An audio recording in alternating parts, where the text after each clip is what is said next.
tell me your name, Kim? Kim Gilroy. Kim Gilroy. And we're here at the Center for Perinatal Mood and Anxiety Disorders. That took like 4 days to get a mouthful. It is. But we were talking earlier, and you mentioned you also have your own business. Yes. So you go back and forth. First, tell me what you do, and then we're going to go reverse in time, and we're going to figure out how you got here. How we got here. Yeah. So I'm a licensed clinical social worker. Okay. And have a certification in perinatal mental health. And I am here 3 days, and I do private practice And the rest of the time. And that's your own business? Yes. Okay. And how long have you been doing that? Because I know when we talked before, you were mentioning real estate and sales and all sorts of things. So are you originally from this area? No. So I grew up in Philadelphia. Okay. I moved to Brooklyn for college and then lived there for 13 years. And In ended Brooklyn? up, yeah. Was this before the gentrification or after? Well, In the middle of it? Kind of depends on what neighborhood you're talking about. Okay, right? I went to college in downtown in Brooklyn Heights. So that was a very nice, very wealthy area. My uncle was, and we're talking 80s here. My uncle was an artist. And this is, again, Brooklyn in the 80s was different than Brooklyn Heights in the 80s. Oh, so yeah. we used to go to Brooklyn Heights because he was actually a working, well-known, famous artist. Oh, very cool. Who actually made money while he was alive, which doesn't happen often. So we would go to Brooklyn Heights. You know, I'm young. I don't know the fucking difference about anything. You know, I'm in New Jersey, and I'm like, Brooklyn is so beautiful. Yeah, that part of Brooklyn is. Right? Which is probably the only reason why my parents allowed me to go there. Yeah. So, But I went on a basketball scholarship, actually. That's how I ended up there. You're not that tall there, huh? No. In my day, you didn't have to be as tall. It still helped, but Did you? today, yeah. What school did you go to? I went to St. Francis College in Brooklyn Heights. Okay. How tall are you? I am sorry. I am 5'2"3/4. But according to the program, I was 5'4". Get out of here. Isn't that fantastic? I just watched a whole thing on the WNBA last night on how women's sport are starting to really make money, and the new commissioner of the WNBA, who is from corporate America, and they brought her in, and she's fucking killing it. Yeah. Well, they got a little help with Caitlin Clark too. Well, Kate, right?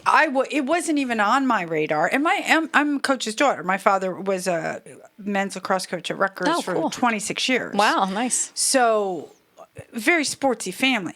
Not me. That's okay. Not me at all. Somebody has to be the outlier. I can run. Hey, that's good. But Caitlin Clark, it's great when you see that happen, and you know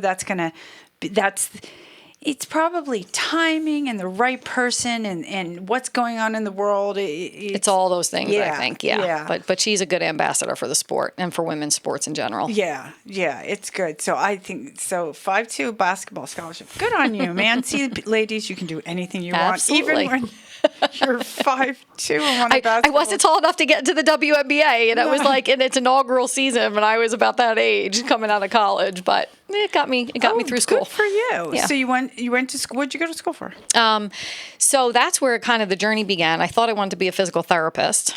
But I went there because it was free, and I ended up being a psych major after bio major of 2 years. Got really difficult. So I switched to psych, and I was going to apply to grad school for physical therapy. And then about a year after, when I was still taking courses that I needed to get in to even apply, I decided I didn't want to really do this. And I had been working at a technical recruiting firm as an intern, and then they gave me a full-time job, and I did that for maybe another 4 years. Placing people in jobs. Yeah, in IT, like technical positions, IT positions, and that was great. And it was a lot of money, more money than I'll ever see in this career, probably. But I didn't really enjoy it. I wanted to have a family. There was no way I was doing that and raising kids. It would have been too much. I felt.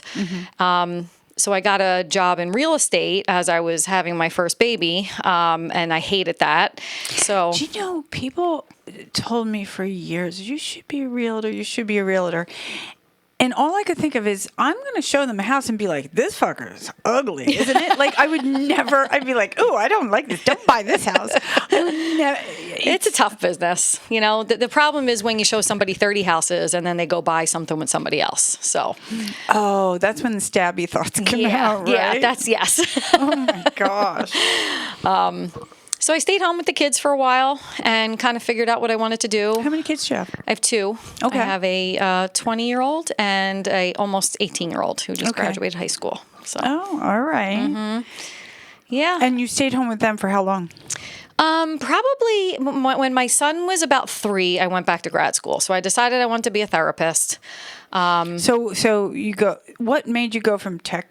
I mean, we have basketball star.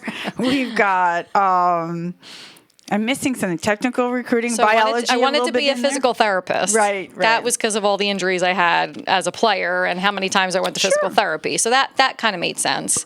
The recruiting job I just fell into because I was working there as a senior in college as an intern, just for money, and then. When I didn't go to school. Because I think there are so many, but I like that you did all these things because there are so many people or so many women who are like, I don't know what I want to do, or I want to be a mom, but then I'm not going to be able to do anything because I'll have no experience. But you know what? Just try a bunch of fucking different things. Yeah. I mean, sometimes you just go where life takes you and what meets the needs at the moment. And I think we put a lot of pressure on ourselves that we need to know what we're going to do for the rest of our life at 15 these days. Oh, I know. It doesn't work like that. And not only that, our brains don't work that way. Mm-hmm. You know, in 20 and 30, you're in the kind of building, and then you hit the 30 to 40s, and your brains are requiring you to do something different. Right. And 50s, and it changes. So all those changes, where some people look at that, oh, look, they're doing something different again. Actually, that's what you're kind of supposed to be doing. Right. And I think, I never had the belief that I could have it all. I kind of knew from an early age that if I wanted to have kids and I wanted to spend enough time with them in my mind, I knew I didn't want to be a stay-at-home mom. I ended up doing that for a little while. But that didn't feel good to me. I felt like I needed to do more. But I also wanted to that mind-numbing, boring. I'm sorry. No, day in and day out of same fucking thing. Yeah, no, I didn't love it, and God bless people who that's what they love. Mm-hmm. But I couldn't do it. I knew when the kids especially went to school and they were going to be gone a lot of the day that I needed to do something that was going to be more for me. So I also knew, though, that certain careers, like the recruiting job, I was working 60 hours a week. I wasn't getting home till 9 o'clock a couple of nights a week. Yeah, and that's not I didn't want to do that and be a mom. So getting into this field, the mental health field, I could, work hours that I wanted to work. I had a little more flexibility. I wasn't going to take a job in an inpatient unit and be working overnights. But what made you decide? So you're home with the kids. They're 3? So my youngest was 3, so my oldest was probably 5 or 6 at the time. And you go back to school. And I decided to go back to school. And I thought, do I want to be a teacher? I like helping, the helping industry. I like working. I wanted to work with kids. I only thought I wanted to work with kids. But I couldn't be in a classroom with the same kids all day. I didn't want to deal with teenagers all day, have rotating class schedule. And my mom was an alcoholic, and I went to some in-school therapy when I was in high school. And that started to really speak to me. This is how I want to help kids.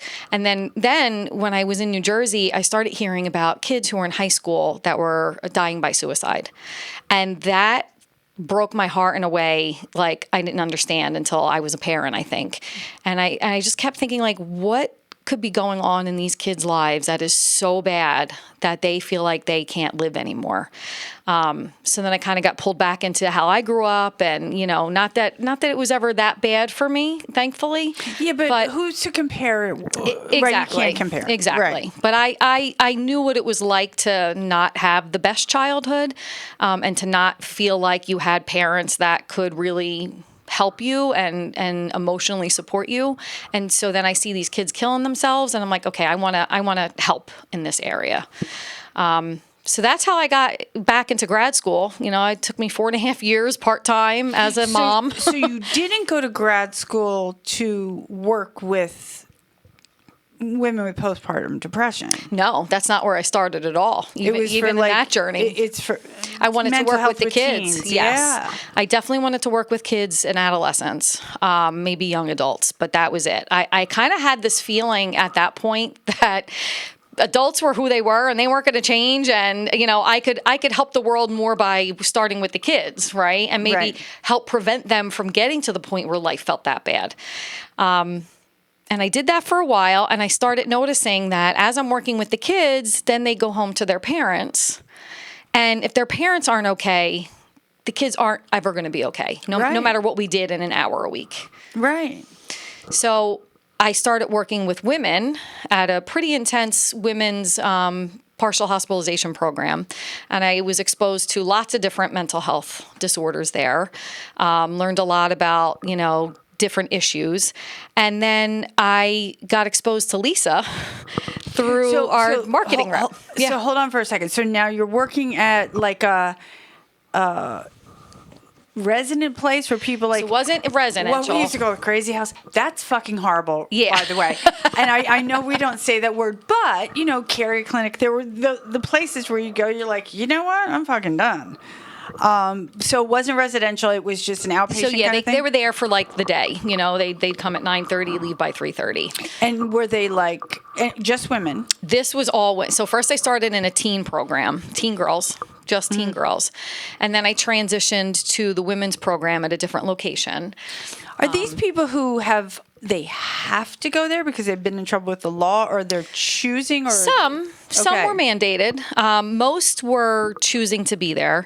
It was kind of like this in between where if you were in once a week outpatient therapy and maybe you were having suicidal thoughts, didn't feel like you could keep yourself safe, before going into the hospital, we would try to prevent like an inpatient hospital stay by stepping it up to the next level, which is partial hospitalization. Okay. And you were doing talk therapy? Yes. Okay. And groups. Lots of talk therapy and groups. And they had access to medication management there as well. Okay. And then some people had already been in the hospital and they're stepping down from an inpatient stay to this level of care before they were ready to kind of transition back out to once a week therapy. Okay. Was there a lot of was it an addiction thing, or was more? So we did see women with addiction, but it could not be the primary issue at the time. Because that's a different kind of approach. Yes. Yeah. Okay. So, but we would get women coming out of maybe those types of programs that were strictly addiction focused, or detox and residential 28-day stays, but they had to have had some sobriety. And then we would work with them on like the trauma that inevitably goes along most of the time with addiction. Women with bipolar disorder, personality disorders, a lot of borderline personality disorders, depression, anxiety, but to a pretty intense place. So it could, it was lots of different things, eating disorders, right? And how long were you in this kind of land before you came here? Between working with the teens and working at the women's program, I would say it was like about 5 years. And how was that for you, managing, working, and then being home? I feel like I would be exhausted. Yeah. So when I was at the teen program, that was full time, 5 days a week with 2 nights in Princeton, and I live in Freehold. Wow. And I did that for a year, and I got a lot of really good training. I got DBT trained, which is something that I was looking for, and why I kind of sought out that program. What's DBT trained? Dialectical behavior therapy. What is that? So it's kind of like CBT, which everybody knows about, except it incorporates a lot more mindfulness practice. And then also we target the behaviors that you're engaging in that are disruptive to your life, that aren't really effective anymore, and look at those first before worrying about the thoughts that go along with it. Oh, okay. So we don't worry as much about the why you're doing it at first, as opposed to, instead of doing this, try these skills. Right. Yeah. Okay. So just a little bit of a different approach. And so so you have the kids, So and you're doing all this. I was doing that, and my now ex-husband was not real supportive of me going back to work, number one. And when then my job was interfering with his social life. Oh, God. We don't want that to happen, do we? Or his ability to work whenever he wanted. You know, he worked a lot of overtime, and he was a hard worker. But, you know, my work had to come secondary to him. So it wasn't a team environment, partnership environment.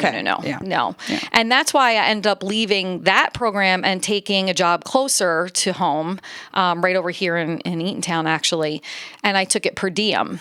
So I didn't need the benefits, but I needed the flexibility. So I took that job per diem and started working with women, not because I really wanted to necessarily at the time, but that position it made opened sense for up your life. Exactly. So it was another time where, as a woman, I had to kind of make a choice about how to still do what I want to do career-wise, but also be the main supporter for my children. And during all this, and so you get your master's degree, and then you do teens, and you're doing all this.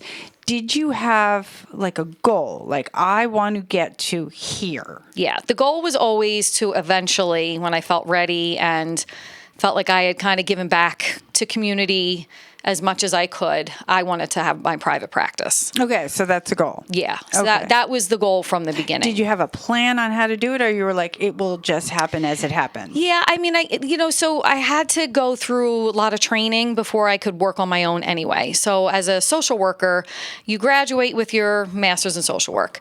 You have to sit for a state test. Then you become a licensed social worker. Then you have to work under a licensed clinical social worker, the next level up, for 2 to 3 years to be supervised, to get the hours, to make sure you know what you're doing and you're not going to really fuck people up. And then you sit for another test, and then the state says, okay, you can work on your own. You don't need to be supervised anymore. Okay. At that point, you can technically open a practice if you want. I didn't know shit about anything at that point. And do you think there were right? You didn't know. You don't know shit, and then you're also like, well, who am I to do that right now? Right? Yeah, I knew too. that. Like, I had enough self-reflection to know. I knew a lot, and I was pretty good at what I was doing, but I didn't know enough that anybody comes walking into my office, I'm going to feel confident that I'm going to be able to even know I can or can't help them. So I wanted more experience. That's a lot of responsibility. Sure. Yeah. Yeah. Okay, so now then you come here? So then after when I was at the women's program, during that time, then I decided I was going to get divorced. Okay. So now I need benefits. To make life a little easier, Well, right? yeah. Well, it did end up making life a whole lot easier. Usually it does. After the chaos, it was much less chaos overall. But now I needed benefits. So my marketing rep at the other agency that I was working with knew Lisa, and this place and that place often refer back and forth to each other. For anybody listening, it's this place and that place is, well, I don't know what that place is. Sorry. But this place is the Center for, oh shit, I fucked it up. No, you got it. The Center, the PMAD Center. Perinatal, Mood and Anxiety Disorder Center. And Lisa is the founder and director. Right. So, yeah. The other place was Princeton House Behavioral Health. Okay. So we refer people back and forth. Okay. My buddy Andy knew Lisa really well, introduced us. Lisa hires me. So and when she asked me, like, why would you want to work here? I had already developed this idea that, again, I loved working with kids, but if mom's not okay, nobody in the house is okay. 100%. Yeah. So this really spoke to me like, wow, I could start working with these women when they're pregnant or when they're very newly had a baby, help them get their mental health on track, which is going to impact, hopefully positively, the bonding between the mom and the baby, which then impacts the baby for the rest of their life. Now, do you have to go through when you make those changes and you're working with a certain group of people, do you go through different training, or is this stuff you've already had? How does that work? So I think the basics are the same across the board. However, when I came here, there was a lot to learn about how hormones impact mental health and stuff that maybe you kind of know, but you don't really know, and you don't know what to look for as far as like, when they're breastfeeding and they don't get their period for a long time, their hormone levels don't come back up to normal until you get your period. And so when the phases of PMADs can really affect people. So I did get certified. There's a certification program for perinatal mental health. Okay. So yeah, I did go through that certification process and keep up with those CEUs and. Okay, so now and then we're gonna switch back because so now you're a single mom. Yes. Now, Mm-hmm. on your own, supporting your boys. Did you look specific? Because I'm making an assumption I know you have flexibility here. I've talked to all the other ladies who work Right. there, and Lisa just basically like, what do you need? Yes. Right? Yeah. So it really helped at that time. Well, it's almost imperative. Yeah. I mean, what else are you going to do? We have to, because I have been a single mom for many years. I don't know what I call myself now. I have a partner for 8 years. I guess I'm not a single mom anymore. I can't say that, can I? Yeah, I guess because it's not your kid's dad. I know, but we bought a house 2 doors down from the dad, and they're best friends. So Oh, that's I have interesting. a whole. Maybe we should talk. Well, I have 2 ex-husbands. I love them both. They're awesome. I'm the fucking pain in the ass because I just want to work all the time. And they have all wonderful relationships and vacation and fish together. All the guys. That's funny. It's crazy. That's so funny. Yeah. I'll be dead. They'll make a movie and be like, she was the weirdo. But anyway, but you just kind of have to. It's a lot. And Yeah. so did you have a buy-in? Did you have help? The guilt, did all those things come into play? Oh, absolutely. Yeah. Okay. Absolutely. And, part of taking this job here too was that it was part-time, but with part-time work, I could get benefits because I was losing my medical benefits. The kids Right. were staying with their dad, so that was helpful, but I was losing benefits. So I worked here 3 days. I kept my 1 day a week at a school job, and then I stayed at Princeton House 1 day a week and did per diem work there. So I ended up piecing together 3 different jobs to make full-time work, and then I had benefits. And how long did that go on? That went on until COVID. Oh, okay. And then when COVID happened, the school shut down, obviously. And then my job at Princeton House stopped because I was only running groups 1 day a week there, and everything went virtual. And so during this time, you decided, I'll start my own business. So yeah, it was my divorce was being usually finalized. When people do things like that, they're in that transitionary part of. I love the transitionary part of life. It's scary for a lot of people, but if you understand what it is and where you are, and go, this is the time. Yeah, that's when growth happens. Yep. If you stick to no, this is how I do things. This is how I do things. Fine, but that time is like the scariest but best part. Yes. Where you make those changes. So when did you? How did you know to open a place? What did you do? Just run an office? Here we go. Hang up my I thing? talked to a lot of other women who had done this and, figured out what I needed to do. Hired, these online businesses to file all my state paperwork, finding out who to go to for liability insurance.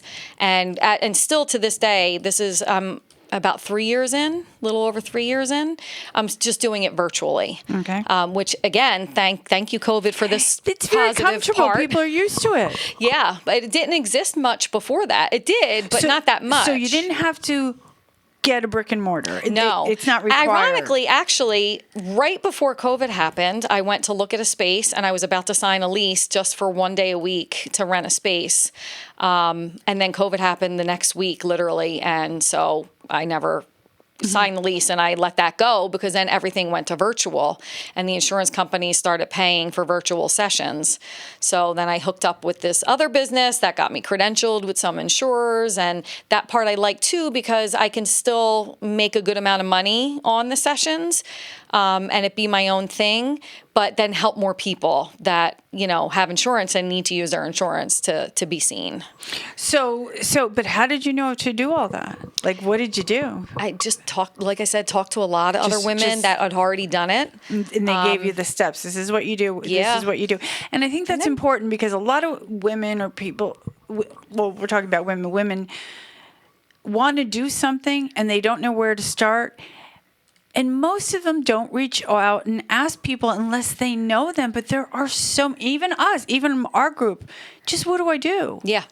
You don't even have to. I mean, even with Vitality Ventures Group, which is one of one of our businesses, you can talk for an hour to someone. It will cost you no money. And in an hour, you can get a lot of fucking information about what steps to take. That's amazing. Yep. Yeah. Mm-hmm. But I think that fear of a lot of people are like, oh, I see it all the time. It's the fear of the unknown. It's I'm gonna fail. And guess what? All those things are real, and you might, but you won't. But you keep going, right? Or you make a mistake and you figure it out and you do it different. And I've helped probably 3 or 4 other women now. One being one of our coworkers here, get their own business up and running. Because that's great. Yeah. I mean, look, there's enough people out there that want help. And, I like the idea of helping other women to get through that fear, and that it's really not as hard as it seems when you don't know where to start. Like, let me help you get started. Resources are out there. Mm-hmm. It's not that hard. It takes work. Sure. It takes attention. It takes to keep going when you don't feel like it sometimes. Mm-hmm. But we do that anyway, don't we? Pick your heart.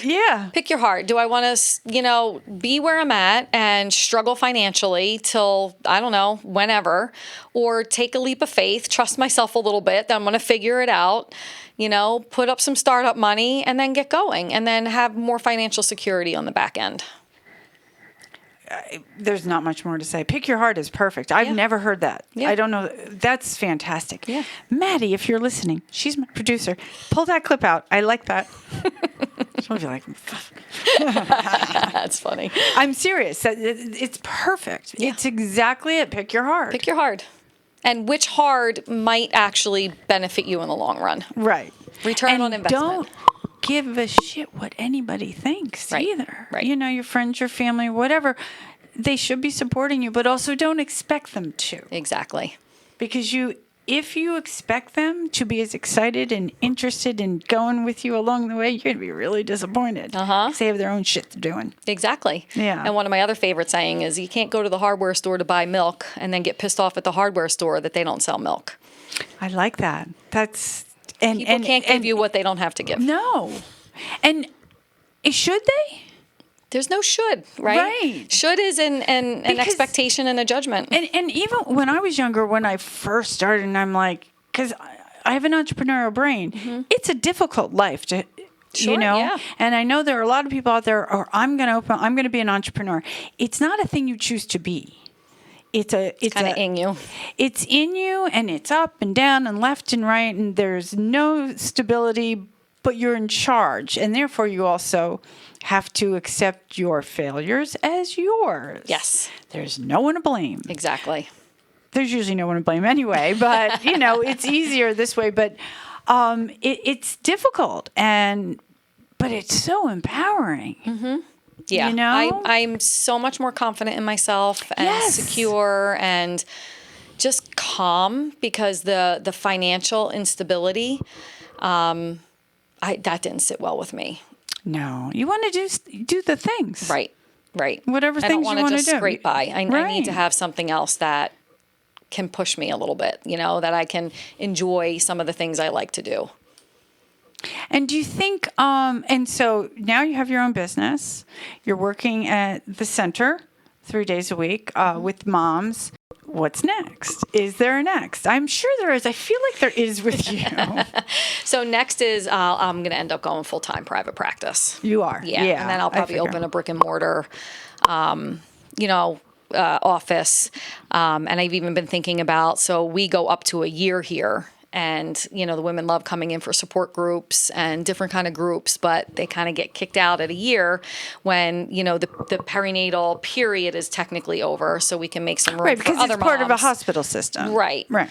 But maybe doing a continuation group, a post 1 year group, and having like our moms from here transition out there and still get that support and that Right, community. because if someone comes in and their baby's already 4 or 5 months old, they're not really getting a year, right? They're Right. getting Right. this, and I know they don't kick people out if they're not feel No, safe. exactly, And that kind of exactly. stuff. But again, I sat in with a group today, and and I had sat in with a group a long time ago, and I don't know if it was that particular group, but it was a lot to handle. And the group today was much lighter. I mean, they were talking about what they were talking about, but it just felt very tribe based. You know what I mean? Like they were just kind of helping each other out. And I think this whole place, the people who work here are very supportive and have that tribe. Which I was talking to Shakira, who manages everyone, and I'm like, I don't know how you do this, but 13 women and none of this little bullshitty crap. Yeah. I'm not a good manager, by the way. I don't deal well with the bullshitty crap either. Right. Like I can't. Enough with your nonsense. Yeah. But it's a special place in that feeling that we've lost over the generations that of supporting each other. I can see how the moms get that when they come here. Yeah. So having an extension or something to continue that, I think is fantastic. So you will stay with the PMAD I will moms. still stay very connected to them here. Yes, I love working with the PMAD moms. I mean, they're kind of easy comparatively to some of the other, populations that I've worked with. But I still will work. I see men. I'll see teenagers, but not below about 16, especially while I'm virtual. I don't know if I'll ever go back to the little kids again. But I really like working with the moms and the dads too, because again, I just really think if they're not healthy, the household's not going to be healthy. But centering around mom, if mom's not okay, nobody's okay. Nobody's going to be okay. Yeah. And mom gets forgotten about. Yes. And has been since the beginning of time. Right. That's why I don't know if you do you know the menopause doctor?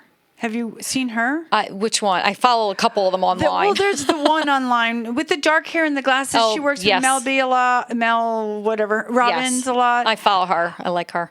It's so nice to see these women of these ages talking about things that nobody ever paid attention to before. You were like, you're fine. Yes. You're okay. Yes. And being in the perimenopause stage myself, yes. I totally get now the connection to getting your period and how your periods are historically and how you are pregnant and how you are in the postpartum period and then how you are in the perimenopause, menopause.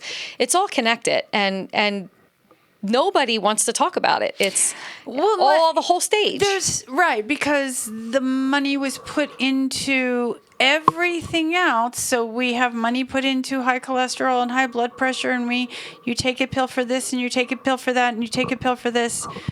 But if you're between 51 and 50 and 60 in that period, maybe you just don't need all those things. Maybe it's perimenopause.